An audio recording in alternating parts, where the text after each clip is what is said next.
और संपदा पर उन्होंने लिखा, आवश्यक उद्योग, खनिज, परिवहन तथा व्यापार के उन साधनों का सामाजिक जन स्वामित्व में लाया जाएगा जिनसे सर्वहारा वर्ग और राष्ट्र की समष्टिगत भलाई प्रभावित हो। माने जितने भी साधन है और उत्पादन के साधन उद्योग में है, उसका समाजीकरण किया जाएगा और सिर्फ मजदूर की भलाई के लिए नहीं, पूरे समाज की भलाई के लिए उसका उपयोग किया जाएगा। उन दिनों एक सोच थी, एनार्को सिंडिकलिज्म उसको कहते हैं,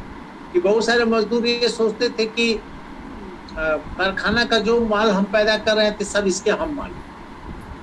तो मार्क्स ने, एंगल्स ने इसका विरोध किया कि नहीं, आप पैदा कर रहे हैं और बाकी लोग भी पैदा कर रहे हैं, वो सब उसका मलिकाना हक समाज को।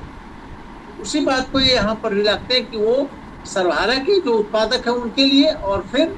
पूरे समाज के लिए उसका उपयोग मलिकाना पूरा समाज का होगा। ये नहीं कि कोई कोऑपरेटिव का या कोई जो है सो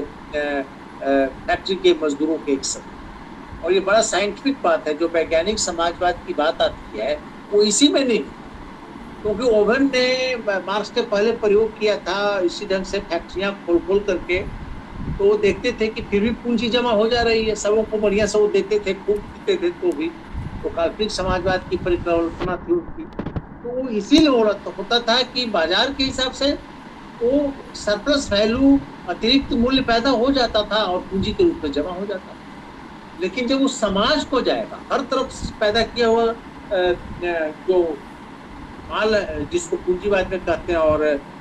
समाजवाद में जिसको साधन कहते हैं, उद्योग के साधन या उत्पादन के साधन, उन सबों पर जब समाज का उपयोग होगा तब इस ढंग से जमा नहीं होगा और किसी एक के पास जो निजी संपत्ति के रूप में पूंजी जमा हो जाती है वो नहीं। और आप इन दिनों देख ही रहे हैं कि पूरी दुनिया में न्यू लिबरल पॉलिसी चल रही है। ये खास करके मिल्टन फ्रीडमैन एक होते थे 70 के दशक में, जिन्होंने साउथ अमेरिका में और फिर पूरी दुनिया में लागू इसको किया, जिसमें हमेशा पूंजी के मालिकों के हितों का ख्याल रखा जाएगा और वो चाहे जिस तरह से शोषण करे उसके हितों को सरकार भी समर्थन करते रही। और सारे लेबर लॉ खत्म कर दिए गए। राज्य से जो पूंजीवाद के अंदर इंग्लैंड में, फ्रांस में और इवन अमेरिका में जो सेकेंड वर्ल्ड वार के पहले या बाद में खास करके जो मजदूरों को प्रोटेक्शन मिला था, वो सारे प्रोटेक्शन को खत्म कर दिए। बेलगाम पूंजी को